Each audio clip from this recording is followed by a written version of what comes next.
Hey guys, let's talk about the user experience for blind persons.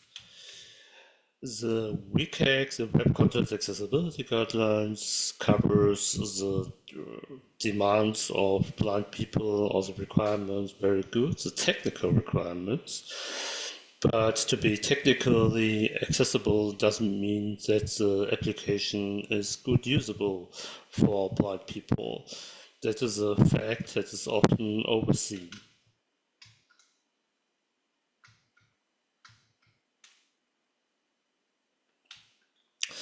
Blind people can use many applications very good. For example, Word, when they have experience with the application. The difficulty is today that we have many different applications in the workplace, for example, or in the private area. Think of the AI stuff, which is coming.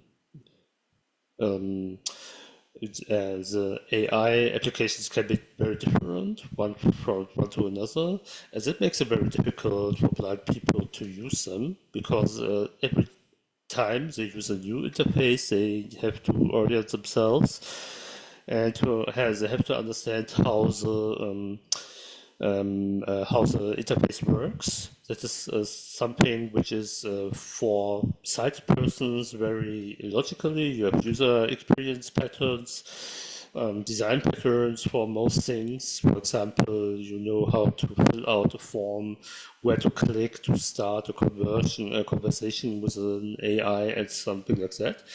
And as a blind person, you don't have these patterns which can help you, the visual patterns, which can help you to understand what is going on the screen.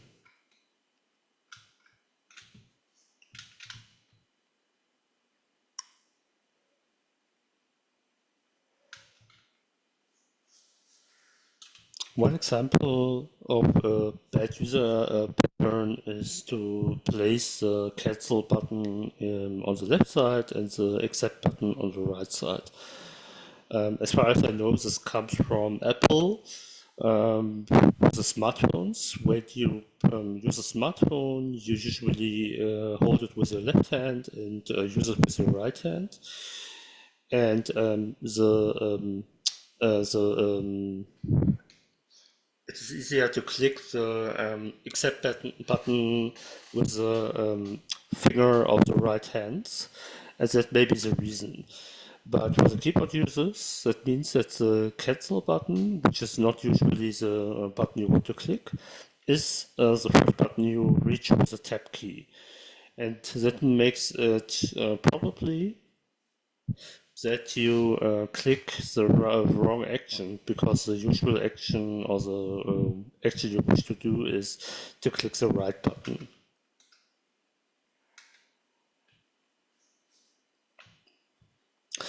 Another problem is changes that happens behind or before the screen reader focus. That means you can, or it doesn't matter if something changes under the screen reader because the screen reader goes from top to down.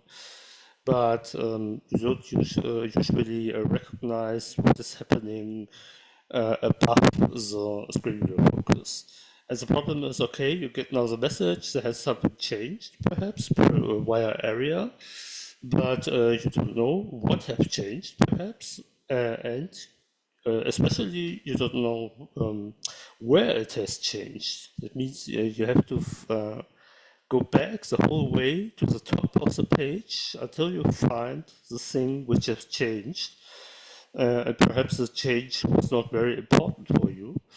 That makes it very difficult to use such complex interfaces. Another problem is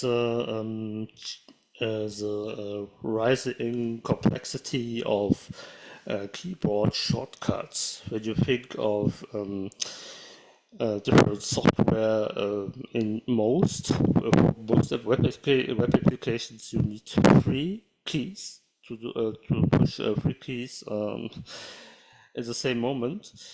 And that is very, very difficult because the probability that you click on the or you use one wrong key, or perhaps you have difficulties with your fingers, or you don't find the right key, especially on the laptop keyboard.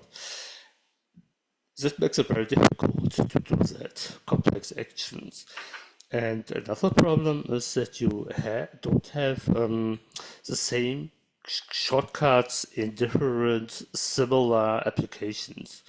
For example, Google Meet uses other keys than IBM, Big Blue Button, I'm sorry, than Big Blue Button, or Zoom, or other software which can be run in the browser.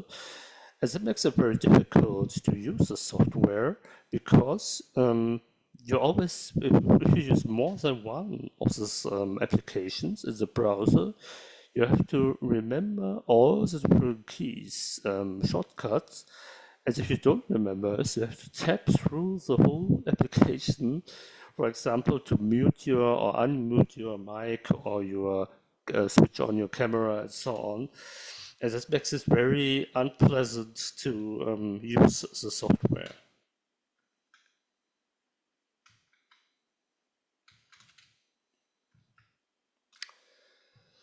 I think we need different solutions. For example, we need patterns, more patterns for similar software.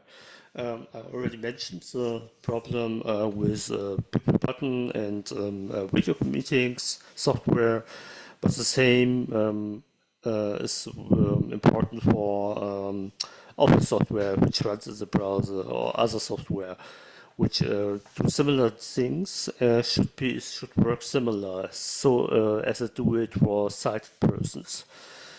Another thing is especially keyboards shortcuts.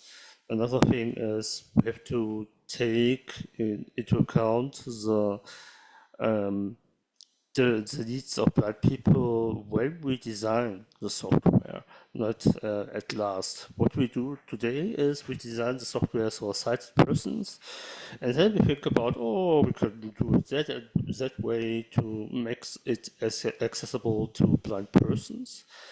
And what counts is, okay, we have a formal accessibility.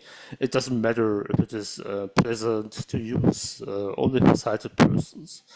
Because I think most developers and